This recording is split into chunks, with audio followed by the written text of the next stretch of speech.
Welcome back to Type Over 40 here on the Spacebook channel with me, Dan Hadley, Birmingham's King of the Geeks. You know how that one goes by now. And Rosie, the house Dalek, here, as always, to keep an eye on my toxic masculinity. That one there. Yes, and yes, it's not just the two of us this time. He is back after far, far too long away. It's my good friend, Mr. Simon Horton, straight from Lunatic HQ. Yeah.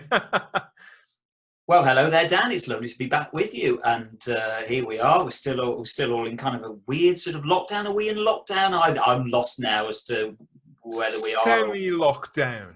Yeah. I don't know. But anyway, it's good to be still here. The catches are down, but the deadlock's not on, is it? I'm not really sure what's going on. It is nice to be back because it has been a while. And that reminds me, because the last time we made one of these as the Lunatics on video, we left our poor viewers hanging with a trivia question about... Did we? To be honest, not we. It was me. It was all my doing, wasn't it, Rosie? She's rough to remind me of all these things that I say. She reminds me of everything that I leave hanging. This one in particular, I asked the question on audio. It was a question of the fact that two actors had played the Eighth Doctor. That was the thing, wasn't it, if you remember? I do remember now. I do. And yourself and Gary Finney's there, you were sort of wondering when was that, how was that? And yeah, I'll spit it out now. Yes, Paul McGann's Eighth Doctor has been played by somebody other than Paul McGann on audio. His brother, Stephen McGann, stepped in for one episode of one audio drama. Oh, when was that? Around 5 or 6 years ago, something like that. And I can't remember which one it was. And you can barely tell to the naked ear. You can hardly detect it, but it is detectable if you know their two voices enough. So yes, the Eighth Doctor has been played technically by two different people. It's members of the same family. There you are. So yeah. Does that make him canon then? Does that make the other well? I think it may well do. And Martin's canon, so yes. So let us know in the comment section which audio story that was, if you can track it down, because I can't be bothered. But yeah, I'll get it somehow. I'll get the information somehow. Moving on, yeah, Lunatic news. So, well, funnily enough, I mean, you've got your prints up there. Tell us about those prints behind you. Yeah, I have. I have to be honest. I got very, very excited because I've just found out that Chris Achilleos, who I am obsessed with, as you can tell from the prints, has released some mugs now. And you know, I love my cup of tea. I survive on tea. Always with a mug in hand. Absolutely, and I just love. I mean, we've talked, haven't we, Dan, at length about the Target book covers in the past, and Chris's work in particular. And yeah, I'm obsessed. I mean, this is just a small collection of the number of prints that I've got of Chris's artwork. Yeah, as I say, it's fair to say I'm limited edition. Oh, they're fabulous. And so to find out, you know, that we've got mugs now as well. I mean, it's just a dream come true for me. Chris Achilleos, mugs. I think to talk about these things and not to show would be desperately unfair. So, yes, here we are. This is what we're looking at. I mean, look Chris at those. Achilleos' own website. Things of beauty. Wow. So, yes, as well as selling Doctor Who prints, he does put his artwork on various other things. Not just Doctor Who, it has to be said. This man has a decades-long career in art and graphics. But for our purposes, of course, it's the Doctor Who stuff. We love these mugs. We love these images. Beautiful Target covers from the past, and a lot of them have been sort of, they've been adapted, haven't they? Yeah, I mean, that one in particular is just one of my favourites. I mean, look at that, and the Cyberman one is beautiful. They're just magnificent. They're works of art. Well, obviously, the artwork is a work of art in itself to begin with. We all love those Target covers, and so to see them sort of reworked now and on a mug, I mean, it's just, you know. They're things of beauty. And so, given the fact, and that's a really good price too. So, yeah, I mean, given the fact that we've established that you are our mug expert, we'll have to get on the case. I think we should do a whole program. I think we should do a whole video, Dan, on just reviewing these mugs. Yeah, and show Chris. They need a show of their own, don't they? Let's be honest. Show Chris some more love and all this fantastic art. Yeah, I can barely stop looking at these. I know, they are fantastic, aren't Almost they? too pretty. Absolutely wonderful stuff. So yes, best of luck with all that, Chris. So that's the most exciting thing to happen in the Who world to me this week, is to find that out. Well, it sort of is, yeah, because one Chris has pretty much trumped the other Chris, hasn't he? Because the rest of the Doctor Who universe has been really, really excited about Christopher Eccleston returning to the role of the Ninth Doctor, but of course this time on audio, so you'll be able to hear him, if not see him. But really, do you need to see him as well? That would be spoiling us. I think Christopher Eccleston's performance was always, a lot of it was in the dialogue, the powerful way that he delivered those lines. So yes, the last time we were on for a type over 40, I got Sarah Graham in it. We talked a little bit about that, but yeah, do you want to? What were your thoughts on this, Simon? How surprised were you? Well, this is going to sound really, really odd. To be perfectly honest, I didn't even realise that Christopher Eccleston wasn't doing Big Finish audios. This is really tough. Because, and there he is, the man himself. It's interesting because I have recently just started rewatching the Chris Eccleston series for the first time since broadcast. I've never seen any of these episodes since they were first broadcast. 15 years ago now? How old does that make you feel? I've rewatched these all the time. And when they were on, how often did you just watch them once or twice? I watched them once. I watched them once at the time because I have to be honest, I really wasn't an enormous fan of the Chris Eccleston series when it first started. No, I wasn't. And so this is the first time I've rewatched them since original broadcast. And people are going to hate me for this. And please feel free to leave all the hateful comments. I can deal with it. I'm sorry, but I think Chris Eccleston is overrated. There you are, I've said it. I'm sorry. I'm watching this series again. And so how far into it are you now?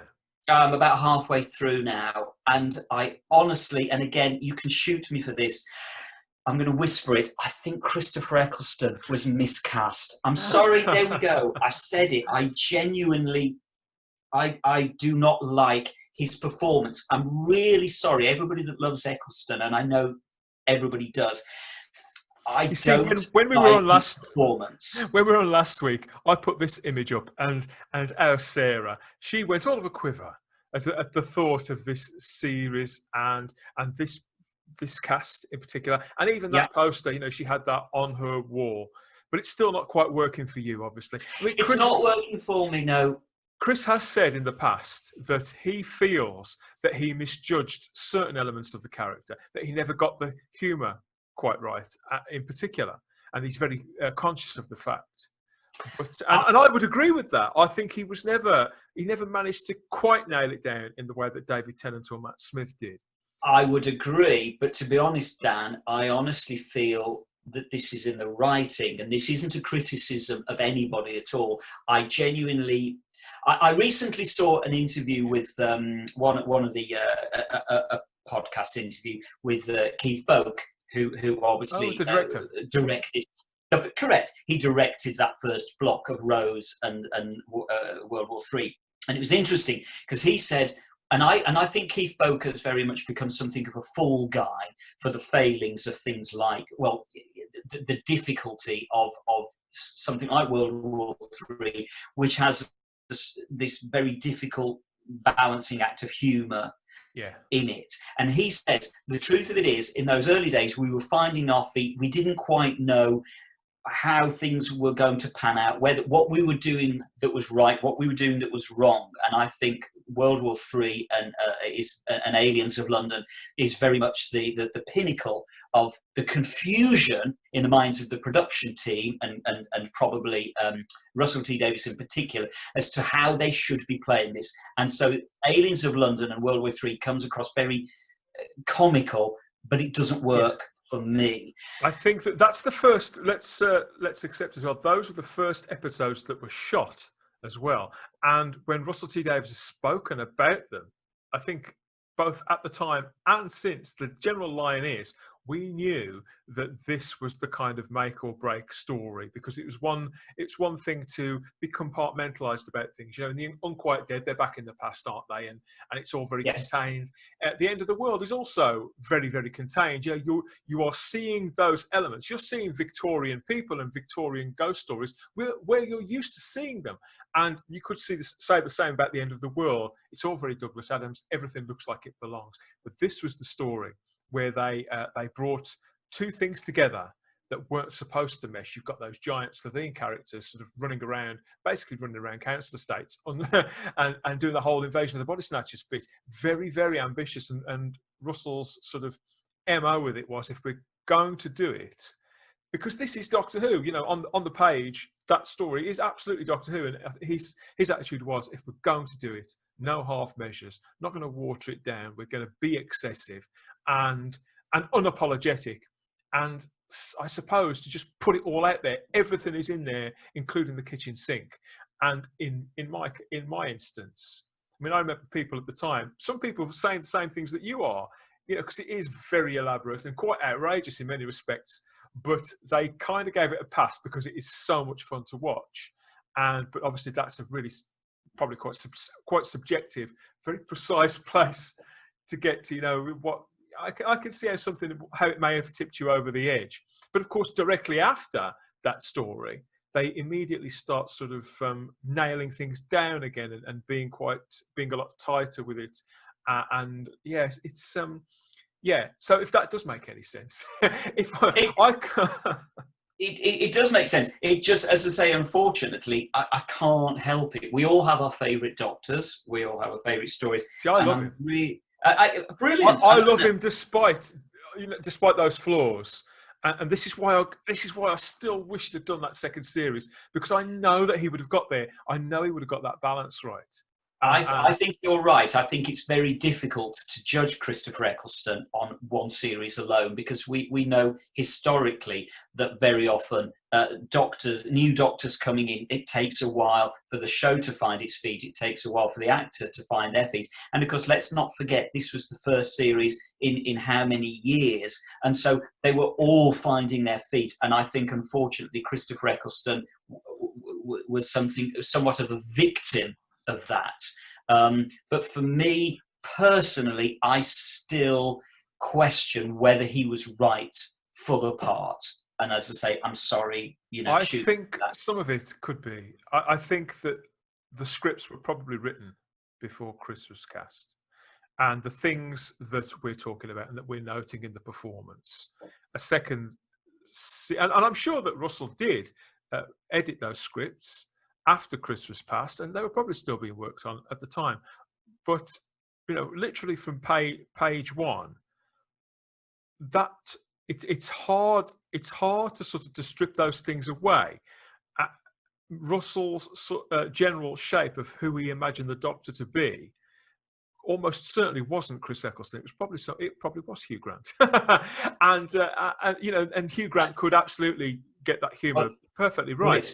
Well, you're right, actually, Dan. There, if you think of transposing Christopher Eccleston with Hugh Grant in that first series, I can see Hugh Grant, doing a much better job than Christopher Eccleston did with that material. So that's why I feel Christopher Eccleston was miscast for those episodes as they were written.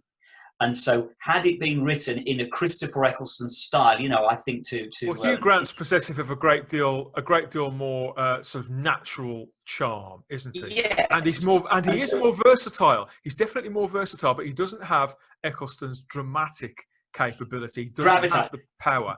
You're right. But this is where I get a bit frustrated, because I think of had it been written in the style of the kind of characters that Christopher Eccleston is used to playing, that are more dramatic, are more serious, are more weighty and down to earth, I think then Christopher Eccleston wouldn't have been miscast. So that's what I'm trying to clarify. My feelings are he was miscast for the style of the show that they were making at that moment in time. Once you put it like this, imagine Christopher Eccleston in something like Waters of Mars, where David Tennant's Doctor becomes very weighty, very serious. I think that's the kind of material that Christopher Eccleston would have excelled in. But unfortunately, give him farting aliens and bloody Cassandra as a stretched skin that's going to pop. It's just like, no, this is wrong for Christopher Eccleston. I know you're only halfway through at the moment. Only halfway through this first watching since the beginning. But things do start to right themselves as that season goes along. Actually, you're right. Things do align. You're right. The actor and the performance and the tone of the series, they do mesh quite a lot. You're correct. By the time you're getting towards the end, with things like the parting of the ways, absolutely, I think that's the kind of material that Christopher Eccleston needed, rather than, as I say, silly stuff like, I mean, Rose, it's just such a throwaway naff episode, and I'm almost embarrassed for Christopher Eccleston in it, because I just feel he's wrong. Whereas the counter to that is that I feel that Billie Piper was absolutely spot on for that style of show. Can you imagine out there, everybody, for all of you that are wincing now, and I want to argue a couple of those points with Simon now, but I'm not going to.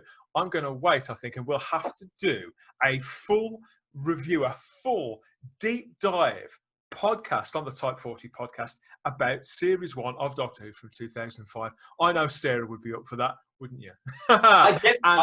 Sarah would definitely be up for it, and I would be up for it. Let me get to the end of the series, and I think I'll have changed my opinion completely. And maybe we can get a fourth voice in for that. So yes, you've heard that here first. We've just thrown that together here. I had no idea Simon was going to go down there. Sorry, but yeah, that's going to have to happen, because we do love talking about, when we talk about an entire season, we do like to go deep dive with it. Speaking of which, exciting news, Simon. I know that you already know about this, and I mentioned it on the last Type Over 42. But yes, at last, the Type 40 podcast is available on YouTube. So yes.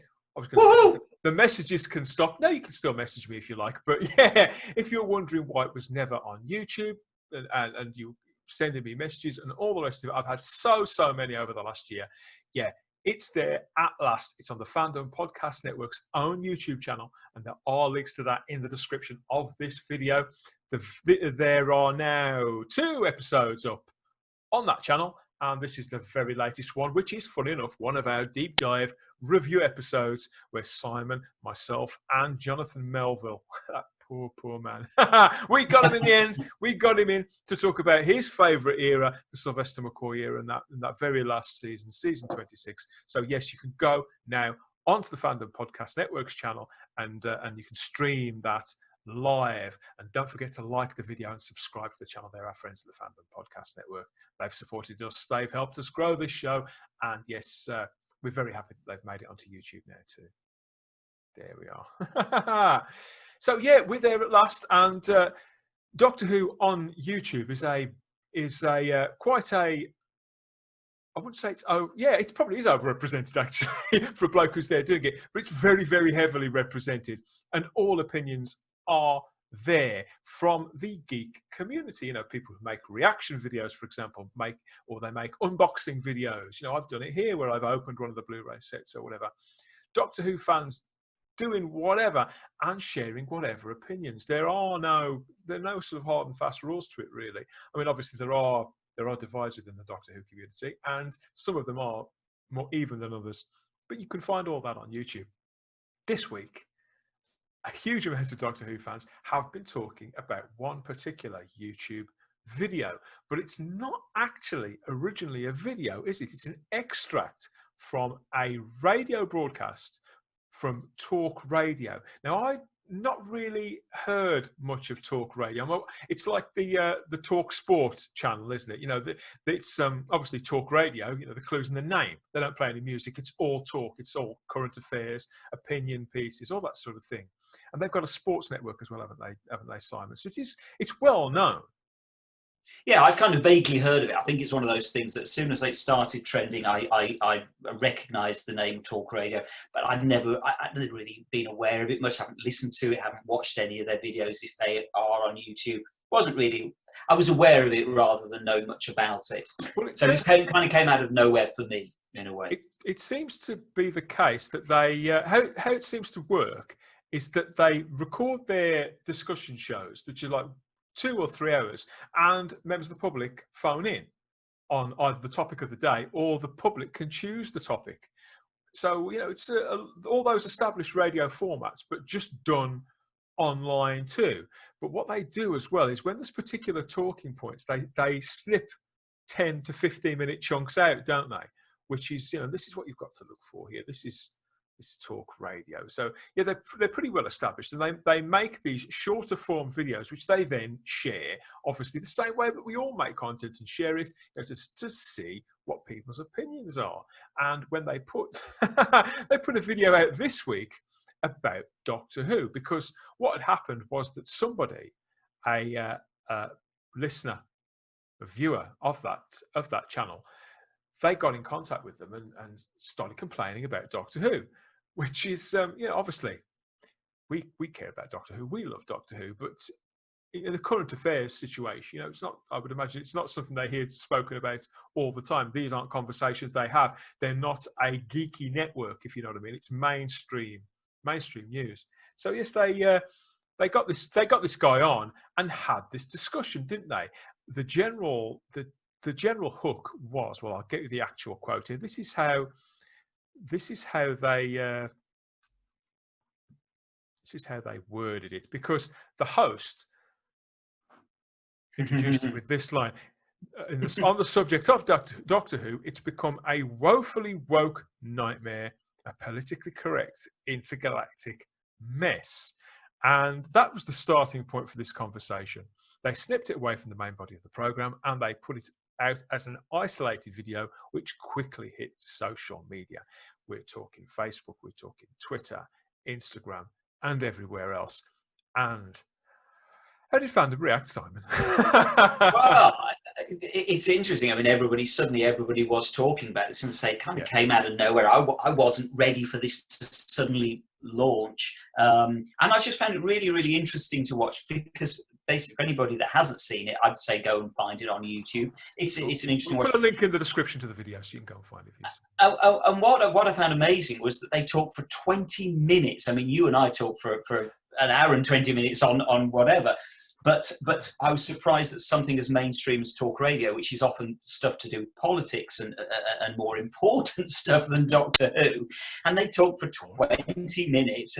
Yeah, no, you're right. There's nothing more important than Doctor Who.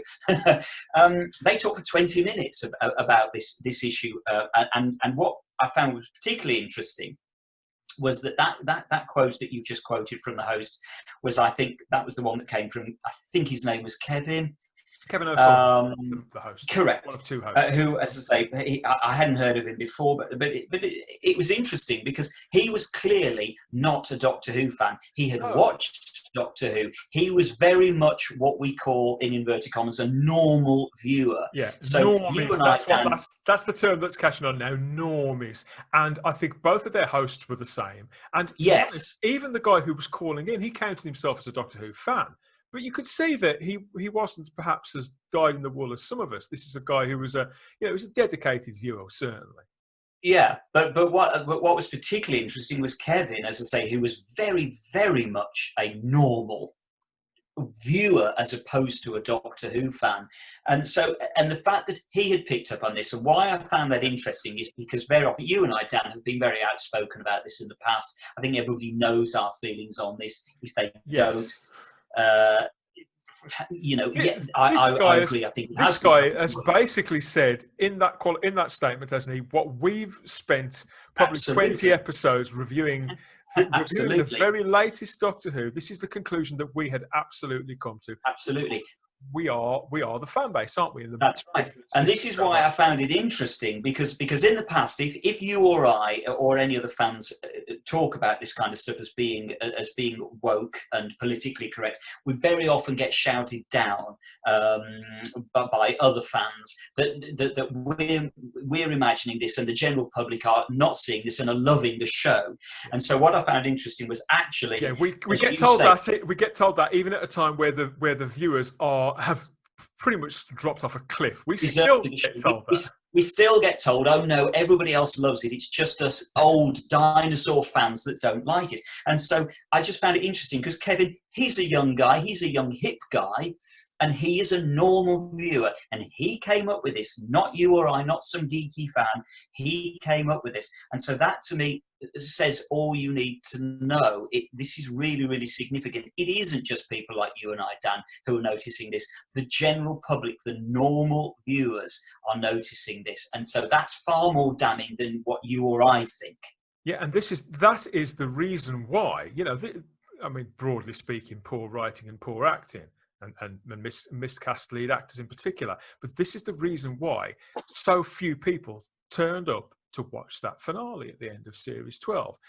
This is the bare bones of it, as we've been saying before. But people within the fan base, they, and to be honest, since the finale, since the Timeless Children aired, and we put out a feature-length podcast that time, but the tide has absolutely changed.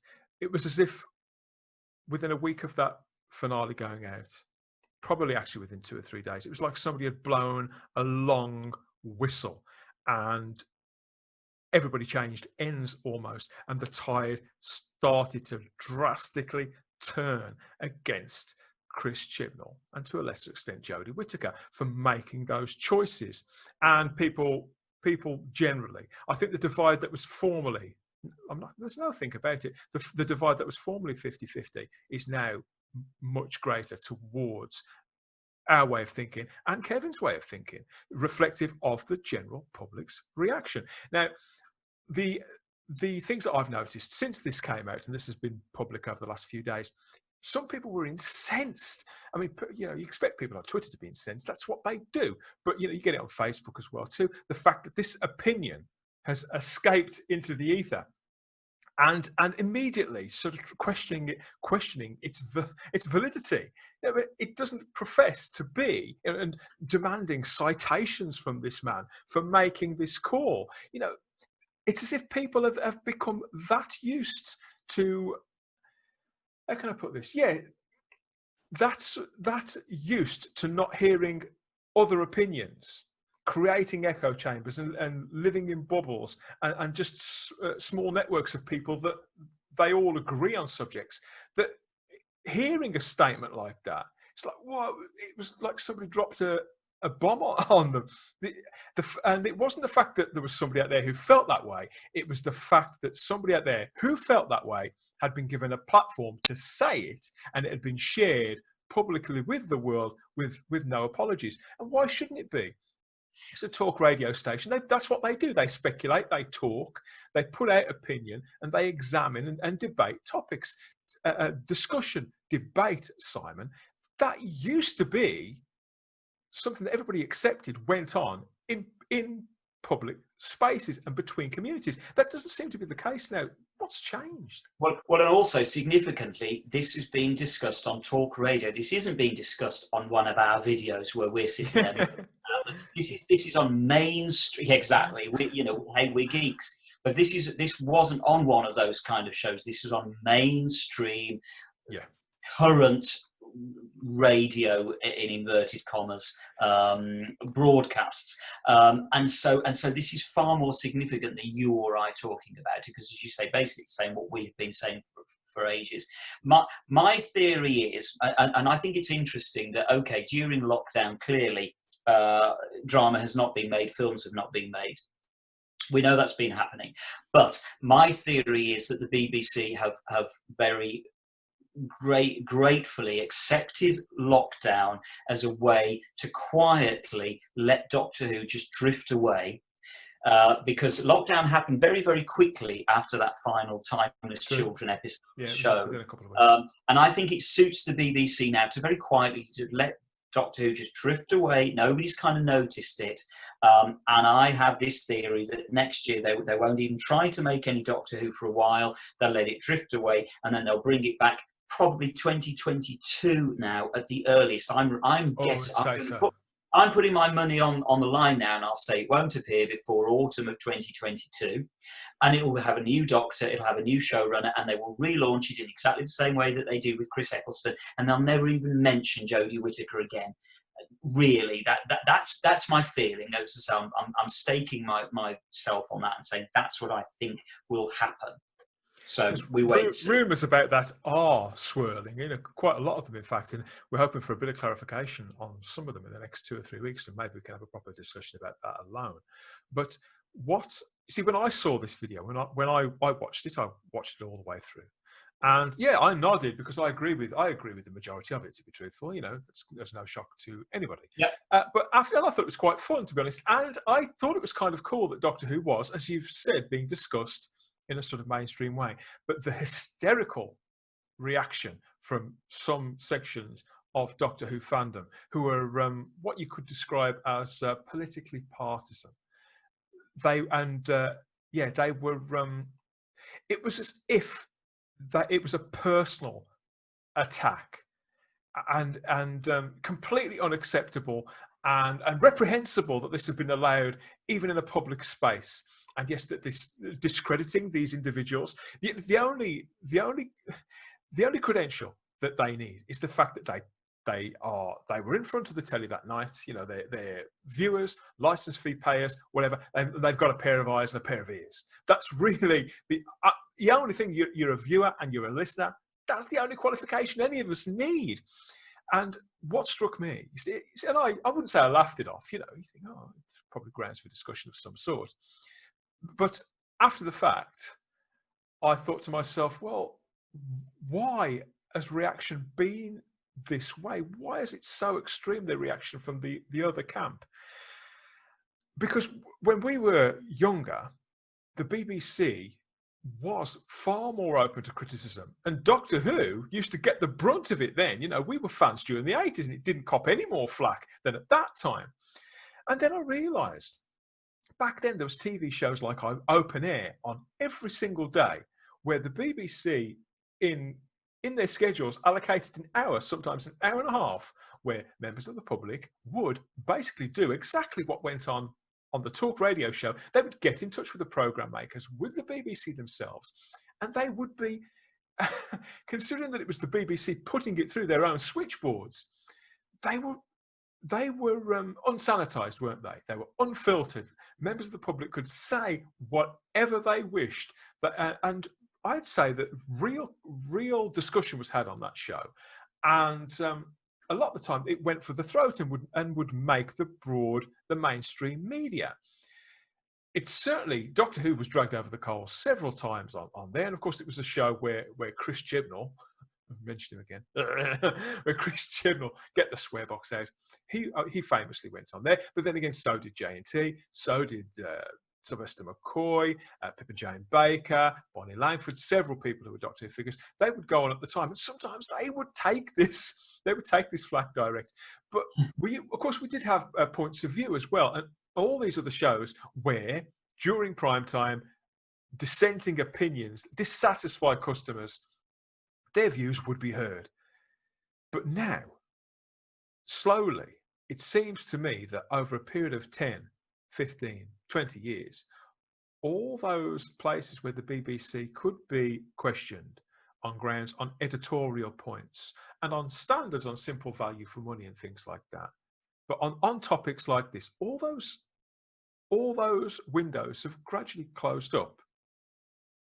Would you say? I mean, well, absolutely. I would say that, and of course, the one of the main issues that I have is with the official magazine, which you simply never ever publishes anything remotely negative anymore. It won't. It just simply will not give any form of negative review or negative feelings or negative thoughts whatsoever. Even when you get to the letters page, it barely reflects that some people simply don't like Jodie Whittaker's Doctor. So the magazine is very much just basically propaganda now. It's as simple as that. There's no other word for it. It's basically there to promote the show rather than to give any form of reasoned discussion about the show. And so, yeah, all of those avenues are closed down where anybody might be able to criticise it, apart from on things like this that we're talking about now. But you could say it's obvious because the Doctor Who magazine is a licensed magazine, and so it's very much part of the brand. So why would they criticise themselves? But that's the problem. I remember back in the 1990s, there was Doctor Who magazine and there was Star Trek magazine. and Star Trek magazine was as Doctor Who magazine is now. They would review whatever books had come out or TV episodes, but it was very, very sanitized. No negative opinions were ever allowed. And Doctor Who magazine, obviously, it's easy to be more round in your opinions when the TV show wasn't on. But I think even when the Doctor Who series came back in 2005, Doctor Who magazine did maintain a reasonable middle ground for a long time after the fact. Yes, but that doesn't seem to be the case now. I think that when it comes to opinions like this, people have just got to toughen up and get a thicker skin, particularly when it's not something directed at them. It's just against something that they like, because it doesn't affect if you still like it, despite the fact that Kevin said that or whatever else, if you still enjoy it, then what does it matter? What does it harm? It doesn't harm your enjoyment in any way. Yes, it's nice to feel that other people feel the same way you do, and a kinship. I was at school during the 80s. Virtually nobody else at school was still enjoying Doctor Who by the Colin Baker and Sylvester McCoy years. I do get it, but to deny the fact that Doctor Who is not as popular as it used to be, it's not helping anyone, including yourself. This is a reality, and these are the reasons. I mean, without going into it like too deep. I mean, the general complaint leveled against the show is that it is too woke, Simon, and I would personally agree with that absolutely wholeheartedly. And I think even if it's not that I think there's anything necessarily wrong with being woke, with being genuinely aware and concerned with, for example, the representation of minorities and issues of genuine social injustice. Of course, you should care about those things. Of course, those things matter. But you can tell when this isn't genuine, and you can tell, more to the point, you can tell when such things are being exploited. And that is what I feel is going on with the BBC in general, and particularly with Doctor Who. I feel it's been weaponized to that effect. But for me, that whole accusation of being woke, it's a question of, it's the other word. Is it too woke? Because you can content like that, have it as part of your editorial standpoint and part of the drama and a perspective, and have it be present. But if it's too woke, if that content drowns out all other content or other viewpoints, and more to the point, any entertainment value, then you've got a real problem, haven't you, Simon? Yes, and the problem is, of course, it depends on whether you're using it as an agenda within the show, or whether it comes organically from the show in the show's best interest. And at the moment, it seems to me, and again, we've talked about this at great length, Dan, is that there appears to be an agenda there to push the woke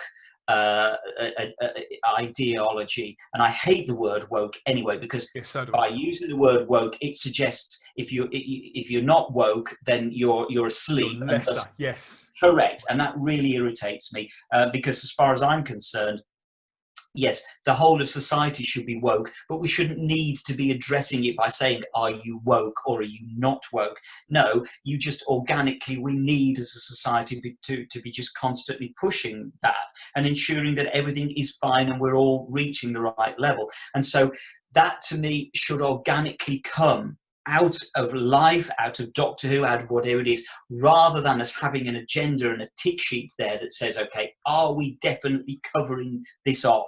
We shouldn't need to be doing that anymore. And Doctor Who in particular should be concentrating on what it's supposed to be, which is good, solid, entertaining stories. And naturally, woke, for want of a better word, agendas should just arise from that anyway, as a natural development of it, rather than sitting there with your tick sheet to check, have we done everything we need to do this week? And that's what is wrong with Doctor Who for me. It's clear that it's become an agenda rather than it just naturally growing from storytelling. And that's worse than that, because people used to say Russell T Davies had got this gay agenda, and to be fair to him, he said himself he did. And I think that's absolutely fine, because in several respects, because it wasn't it wasn't all there is there. It was something that was, I won't say it was after the fact, it wasn't the driving motivation behind making that TV show, and it's certainly, and he did what he could in a responsible way to represent and to have open up and to have conversations rather than to label people and tell them where to sit and what to say. And of course, Russell T Davies in my view, he's an incredible writer.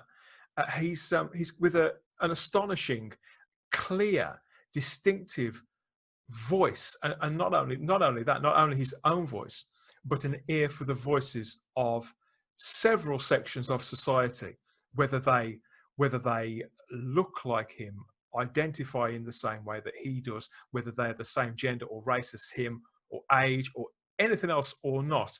It's such an attuned ear to the way people actually speak, and I think what people actually think, and their genuine values, and the way that society is bonded together. That's not remotely what I get from Chris Chibnall's Doctor Who. I see him with this kind of content, with this woke content. My complaint is that he uses it as a crutch to lean on, to sort of stagger his way through a show that he doesn't really seem to want to make that much, and as a support system to prop up poor writing and poor production choices, such as miscasting your lead and not bothering to create robust characters that you were to populate as the regular cast. It's, for example, poor Mandip Gill employed quite clearly now, after 2 seasons, that character, one of the worst characters, regular characters in Doctor Who history, without a shadow of a doubt, so sketchy. That poor woman, so hungry for good material, and just left there, hanging around in the background to say very, very little, seemingly employed for the colour of her skin and to tick a box. How dismissive of somebody. To me, that is racism. But unfortunately, you'll be seen as racist by saying that. But this is the problem, because you're clearly not woke. But it's obvious to me, and it should be to anybody, that the show is absolutely in a dip. It really doesn't matter what your opinion is, whether you think they've got it right or whether you don't think they've got it right. We all should be we should be facing up to the fact that the show is not popular anymore. It's not getting the kind of popularity that it had during certainly the height of the David Tennant years. And I mean, I'm sure, Dan, that you've been aware of all this Time Lord Victorious stuff that's now started flying around. Well, I kind of feel that back in the David Tennant years, publishing initiative. Yeah, absolutely. But back in David Tennant days, this would have been a huge thing, and everybody would have been buying into it. I feel that this Time Lord Victorious, I don't even know what it is. I still don't know what it is. And I feel, it feels, looking at it from the outside, looking in, it feels like they are flogging a dead horse. They're trying to convince us, the BBC is trying to convince us that we should be excited by this. How could we not be excited by this? But it's not setting the world on fire. The only places you see any mention of this Time Lord Victorious is basically on the official BBC channels, with regards to the social media channels, or on Doctor Who magazine Facebook pages, those kind of places. Nobody else. You look out in the wider world of Doctor Who forums, I can't find anybody talking about Time Lord Victorious, saying, wow, I can't wait for the first story of this to come out. Nobody's got a clue what it's about, and nobody actually seems very keen to find out what it's about. It's not setting the world on fire, and that surely should be proof that the world has gone kind of cold on Doctor Who at the moment, and that is very sad and very significant. And we should be paying attention to that. People are no longer interested in Doctor Who at this moment in time. I think that, I mean, we've spoken about this before. I've spoken about this a little with Sarah and with the rabbi and people. Yeah, it was the rabbi and Problem Being and Ian David Diaz. I had them in a couple of weeks ago because we talked about the Comic Con stuff. And yeah, publishing initiatives. Here's how I see it. Publishing initiatives are absolutely fine. They're a fact of modern intellectual properties and marketing and running franchises and maintaining interest in conversation, particularly if in between movies, in between seasons of a TV show. For example, I've got no problem with that on principle. And I was really, really excited about this at the beginning, mostly because that post I think is glorious. But now, yes, I mean, and there was a huge amount of excitement, and there's some great people working on this. I mean, Steve Cole and Una McCormack are writing the two big hardback books, and they sound incredible. You know, they both of them superb writers in my view. But the fact that that Jodie Whittaker's Doctor, apart from a small amount of material in this year's annual, I understand, is nowhere near this, and that just like Christopher Eccleston going to Big Finish, there was more excitement around that and this initially than anything to do with Series 12, the finale in particular. And the fact that the general public aren't aware of this and not really embracing it.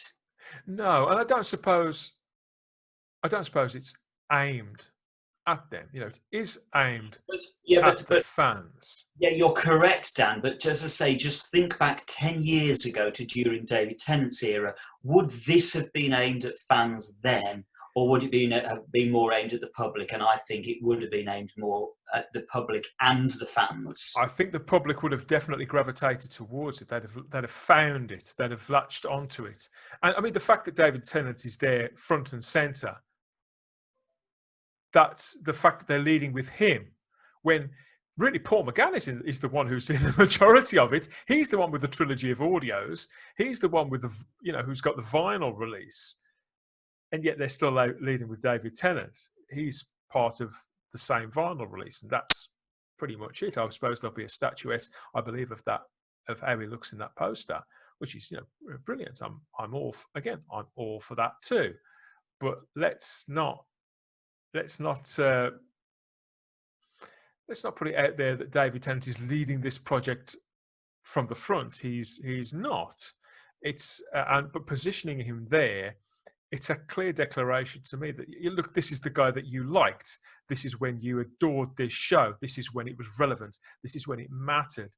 This is when it was a blockbuster. And there you've got the blockbuster movie poster style artwork to back that up. We haven't seen artwork like this audacious from Doctor Who since the Peter Capaldi era, the early Peter Capaldi era as well, come to think of it.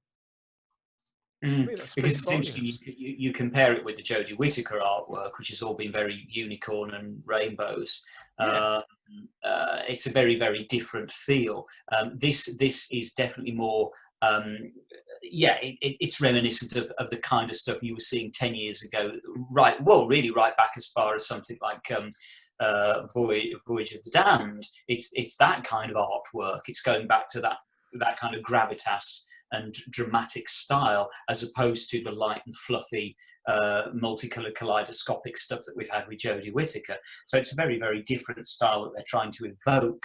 And you're right, they're trying to evoke the old style of Doctor Who, when people were watching it and people were enjoying watching it. People were talking about it. Yeah, when the guys on talk radio and their families, their friends, their peers, when they were won over by the show, fascinated, swept away by the magic of the character, the power of Chris Eccleston, David Tennant, Matt Smith's performances, their innate charm, and the voice, the clear voice and compulsion, driving compulsion to entertain of Russell T Davies and Stephen Moffat. That is the big difference. That is why shows like Talk Radio are going to talk about this more. This is opening up this can of worms now. It won't be the last conversation on this subject. It's out there. The discussion is being had. It's being had more freely. And I think that by the time Doctor Who does come back at Christmas or New Year, I think it's going to have the toughest audience it's had in a long, long, long time. People aren't going to make excuses for it anymore. People aren't going to forgive it just because it's cast a woman in a lead that used to be played by a man. That's not enough anymore. I never felt it was never enough.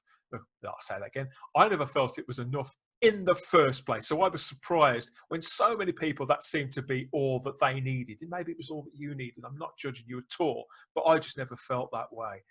Now, after 3 years since her casting, nearly 2 years since her debut, and all these months on, since it all caved in, enough is enough. Something has got to change. You almost wonder with that Christmas special whether there is a feeling within the BBC of, oh, I almost wish we hadn't got that Christmas special coming up with Jodie Whittaker. There is a part of me that thinks there's a faction within the BBC that probably thinks, oh, it would be so much easier if we hadn't got that Christmas special to show that we could just let the whole Jodie episode era just drift quietly away. But unfortunately, we've still got to show that Christmas episode with Daleks in. And I wonder whether it will be not buried. I don't expect to put it out at midnight on a Tuesday or anything like that. But I just wonder whether it will just be dropped into the schedule sometime. And it'll just drift away. I'm not sure. I could be wrong, but I have a feeling that it won't get that much publicity. Well, let's we have to accept that because of the pandemic, Doctor Who's one of the very few shows that's going to have actually some new episodes to show at Christmas. So it may, that's true. Actually, regrettably, it may benefit from the pandemic and be given a better slot because it's original new drama. But, that's a good point. Who knows how that's going to go, and I don't begrudge it that. Obviously, I want the show to be seen by as many people as possible. I want it to have a good slot. I genuinely do. And for the fans out there who do enjoy it, I would never begrudge you that. Please, if you do enjoy it, don't take this personally. This is an attack on you. These are our opinions, and all that we're saying is that we're just as entitled to air ours as you are yours. Speaking of which, just before we go, I did run a poll in the Type 40 Facebook group with our companions there. We put that statement out there from Talk Radio. Is Doctor Who this sort of woke nightmare and a bit of a car crash at the moment? And see, a year ago, 18 months to a year ago, we run these polls about Chris Chibnall's Doctor Who, about Jodie Whittaker, and about the general lay of the land. And it was a fairly even split, just like I said. But there's definitely been a change because, we put it out there. Are Talk Radio right or are they wrong? A simple poll, no splitting hairs. And it did come back. The yeses that Talk Radio are right, that Doctor Who has become a woke nightmare, 79.4% of the vote in the Type 40 Facebook group. That's the biggest percentage of a vote we've ever had on one of these polls. The tide has definitely changed. And we have got a good mix of people in the Type 40 Facebook group. They don't all agree with me. And that's why I love the group so much, because there is this sort of genuine forum for discussion for people who've got any opinion. But yes, it was a conclusive yes there. So who knows where it's going to go, Simon? I'm sure the conversation's only going to continue and get louder. And we've got an extended period of time at which to sort of explore it on greater layers, because Doctor Who's not coming back properly anytime soon. It's a sad truth, but a truth nonetheless. We're going to do our bit here on Type Over 40 and Type 40 to fill that gap as best we can with more, hopefully, thought-provoking, impassioned, but a few more fun conversations, Simon. What do you think? I do hope so. Yeah. We got a bit serious there, didn't we? Really, Dan? We did. But as you say, this isn't to denigrate any other opinions that anybody else has got. You hold on to your opinions. The whole point to me of Doctor Who, and one of the reasons I love it so much, is because literally there is something in there for everybody. You might love the McCoy years, you might love the Hartley years, you might love the Jodie Whittaker years. It doesn't matter. It's what floats your boat. It's what works well for you. It's what you enjoy. Everything is valid as far as I'm concerned. And good luck to you. Whichever aspects of Doctor Who, you might only love the big finish audios. Fantastic. It's what works for you. And that's what I love so much about Doctor Who. We can all find something in there to love. We can indeed. And yes, if you've enjoyed this video, please don't forget to like, subscribe to the channel and share it. Continue the conversation if you like, and leave us some comments if you think we've got it right or got it wrong, or are missing some of those all important grey areas. There are far more grey areas than anything in black and white. Let's never forget that.